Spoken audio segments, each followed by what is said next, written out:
ధైర్యంగా ఉండాల్సిన విషయం ఏంటంటే నమ్ముకున్న దేవుడు బిడ్డ ప్రాణాలను కాపాడు.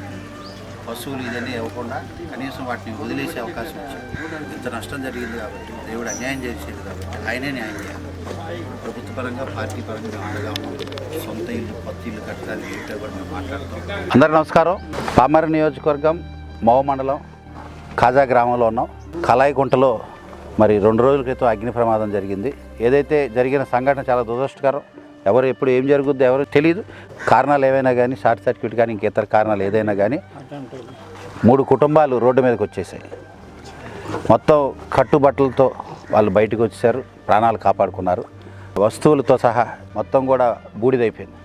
మంచి ప్రభుత్వం అంటే అందరికీ మంచి పని చేయాలన్న ఆలోచన ఉంటుందనే విధానానికి ఇదే నిదర్శనం. కూటమి పార్టీ తరఫున మరి ముఖ్యంగా తెలుగుదేశం పార్టీ నాయకులందరం కూడా కలిసి ప్రతి కుటుంబానికి ఉన్న 3 కుటుంబాలకి 10,000 చొప్పున 30,000 రూపాయల ఆర్థిక సహాయం ఈరోజు ఇప్పుడే చేయడానికి నిశ్చయించుకోవడం జరిగింది.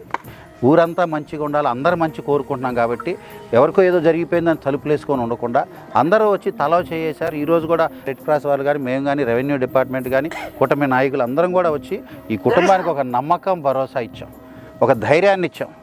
ఈరోజు ఈ రకంగా సహాయం ఇవ్వటమే కాదు, రాబోయే రోజుల్లో హౌసింగ్ పరిధిలో కూడా ఇల్లు నిర్మాణానికి సంబంధించి కూడా సహాయంగా ఉంటాం. ఇంకా ప్రభుత్వ పథకాలు అందజేసే విషయంలో సహాయంగా ఉంటాం.